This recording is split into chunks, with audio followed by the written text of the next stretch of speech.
It's the Happy Families podcast. It's the podcast for the time-poor parent who just wants answers now. I think sometimes as parents, we kind of feel like we've told our children time and time and time again what needs to happen. We go through that induction process and clearly nothing is getting in because it doesn't matter how many times I tell her, we still end up with the same result. And now here's the stars of our show, my mum and dad. Well, we've made it through day one of our children's first day at school and they were mostly happy, Kylie. Everything seems to have gone okay.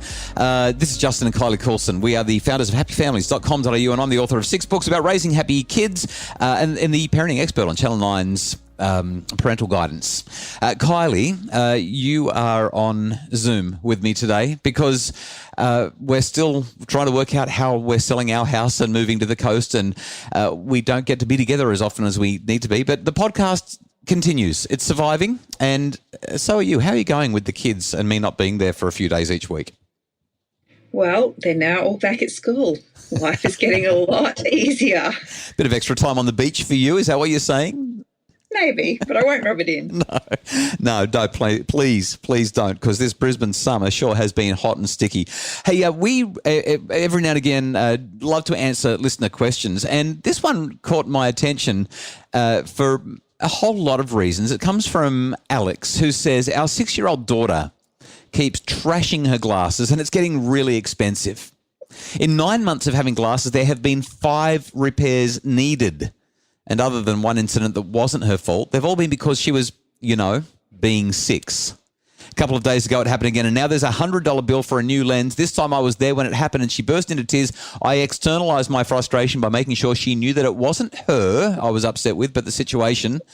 While it was obvious I wasn't happy, as the first words out of my mouth were double the usual volume, I reined it in. And there was no shaming or punishment or consequences for those that think there's a difference. She cried about it and kept saying she was sorry, but she also cries and says sorry if she drops an ice cream.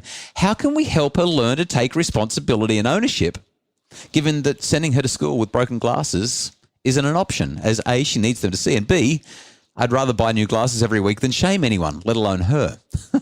What I'm really mindful of is that at the moment she's self-confident and resilient enough to be comfortable wearing glasses. She currently likes wearing them and brushes off the occasional playground taunt as the other kid's problem, not hers. But that might not always be the case. And so Alex is basically saying, what am I supposed to do? I could buy a dozen pairs online from Asia and not worry about it, but that seems to send the wrong message on many levels regarding personal accountability, buying your way out of responsibility, the ethics of disposability and environmental waste. I mean, this is a thoughtful question about a 6-year-old who really just is having a hard time with protecting prescription glasses, which are expensive, Kylie. We have our fair share of prescription glasses in our house, and we do have one child who we had to replace arms on her glasses no less than 3 or 4 times. Yeah. Yes, that's right. What did we do? I'm just thinking about in relation to responding to Alex.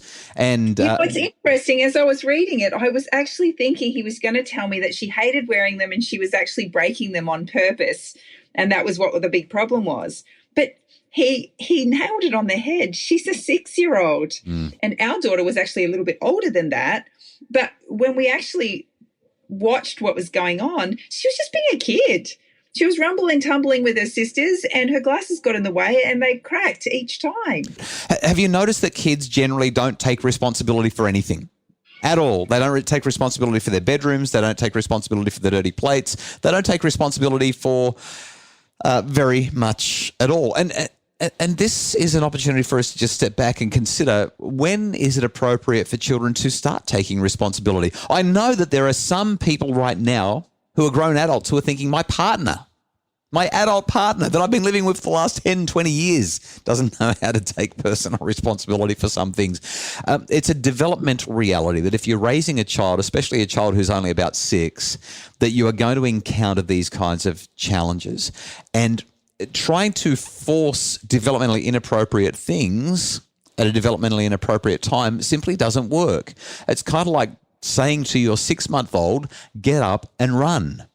They're not going to do it. They're 6 months old. So, Alex, my first piece of advice is let's just acknowledge the developmental reality that 6-year-olds aren't good at taking responsibility as a general rule. Some kids, obviously, yes, but most, not so much. I think sometimes as parents, we kind of feel like we've told our children time and time and time again what needs to happen. We go through that induction process and clearly nothing is getting in, because it doesn't matter how many times I tell her, we still end up with the same result.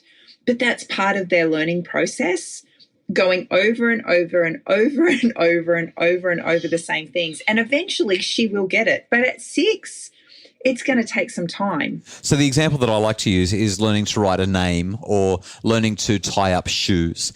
These are not particularly challenging tasks. As adults, we've got it down without, we do it automatically. We don't have to think about it. But you think about how many times you had to show that child how to tie up those shoelaces, how many times you had to put the pen in their hand, show them how to hold the pen and get them to write their name, or even brushing their teeth. I mean, dentists say that you're supposed to brush your kids' teeth until they're 7. They're not supposed to do it on their own until they're about 7, because it's a somewhat complicated procedure that needs to be done well, needs to be done right. So when it comes to looking after things, remembering, regulating, managing emotions, managing behaviors, pausing and planning, the brain actually can't do it. So more than anything, Kylie, as much as I do agree with what you've said, I keep coming back to those 2 words, developmental reality. The child's brain has not developed to a point where it's going to sink in. And you're going to say it again and again and again and again. And then one day it will sink in. And it'll sink in for 2 reasons. Number 1, repetition. But number 2, the developmental progress, the maturation of the brain will get us there. So the second critical thing that I think we've really got to hit home with in terms of helping our younger children to be responsible for their things is to set them up for success. There are certain things that you can do to alleviate the likelihood of these breakages happening. It might be buying some glasses that are less likely to break. It might be having one of those headbands that go around their head so that the glasses don't get dropped or scratched. Instead, they just sort of hang around their neck. There are different ways that you can set your children up to be successful, different reminder systems, different habits that you can form and create together. And I would say brainstorm them with your child. Yeah, having conversations each time it happens to understand what took place and maybe what we might do next time so that it doesn't happen again will be ongoing, but will definitely be an opportunity for learning and growth for both parent and child. Hey, after the break, 3 more ideas to help kids to learn to be a little bit more responsible when they're developmentally not quite there. It's the Happy Families Podcast. Imagine a home where discipline got results without anyone having to feel bad or in trouble. The Do's and Don'ts of Discipline is a webinar to help parents set limits with love, compassion and humanity. Find it now at happyfamilies.com.au/shop. It's the Happy Families Podcast, the podcast for the time-poor parent who just wants answers now. And I'm wondering, what is the third thing that we can help parents with? Okay, so in terms of getting our children to be a little bit more responsible, especially when they're young, I'm going to speak directly to this issue of the glasses. This may not apply to everybody's situation. The first 2 ideas certainly do, but the third one is, have you heard of insurance? like optometrists and dentists, other healthcare providers, people who provide services and goods to you often sell insurance packages. And I reckon when you're dealing with little kids and these health items, these medical items, whether it's glasses or whatever else it might be, I reckon it's worth spending the extra few bucks and getting that insurance, because you can all but guarantee that the kid's going to lose something, break something, damage something, or cause other sorts of upset. So that's my third idea. It's a really simple one. My fourth one, this is where I'm going to get a little bit hard and heavy. And I don't recommend this, especially as a first or second or even third option.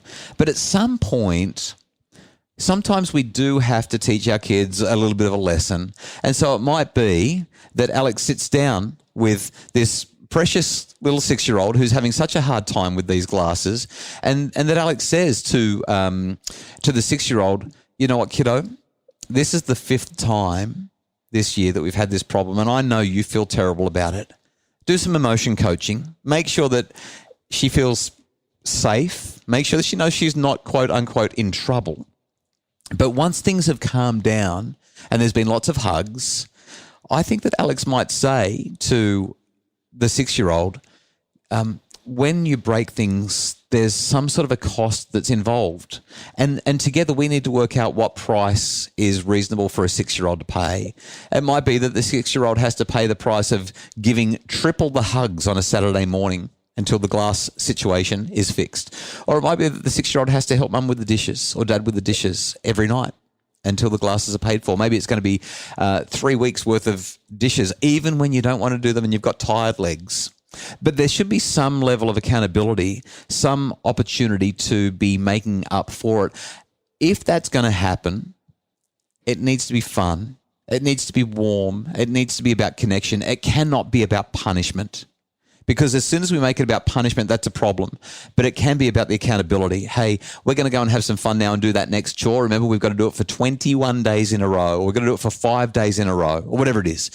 But we're going to do it together and we're going to have a nice time. But when we break things, we have to pay for them. And this is how you're paying for them.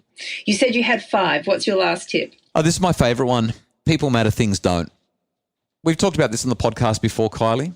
But ultimately, we're talking about a pair of glasses and we're talking about a 6-year-old. And I know it's all money and I know it's frustrating and I know that it's painful, quite frankly. But at the end of the day, your daughter matters so much more than the glasses. I'm not suggesting that kids should be allowed to get away with anything and everything. And we've talked about different ways that we can navigate that throughout this podcast. Ultimately, though, the central message needs to be, even if a child has to pay something off, even if they've got to work it off, even if you've got to pay more money and all those sorts of things, people matter, things don't. If your daughter starts to think that the thing she broke, whether it's glasses or a vase or a plate or a window, if your daughter starts to think that those things matter more than she, that's when we start to end up with some, I think, some really big connection challenges, some really big issues around well-being and self-worth and those kinds of things. We need to let her know, no matter what, even if she's broken her 5th pair of glasses in 9 months, we're not happy that the glasses broke, but people matter, things don't. And I would actually use those 4 words with my daughter. We had an opportunity to practice what we preach a few months back when one of our children had a bit of a crash. Oh, yes. And we have a $2,000 excess on our insurance and she had to come up with that money. Mm. But the reality was we weren't upset with her. We recognised that while it could have been avoided, it could have been a lot worse. And she wasn't being silly. She just was a little bit... Inexperienced. Inexperienced is what she was. Yes, yes. And the reality was that while we weren't upset with her, it wasn't our responsibility to pay the bill. And so she worked hard and she had to come up with that money. Yeah, I remember my initial response was probably a little bit elevated, but I calmed down and I actually think I said to her, people matter, things don't. We love you. We know that it was an accident. We're so sorry that you're going to have to pay the $2,000 excess. We know that that's going to hurt you. But we want you to know that we still trust you and you're still welcome to drive the car. And that's the whole message here. We love you no matter what. We love you if you break the glasses. We love you if you smash the car.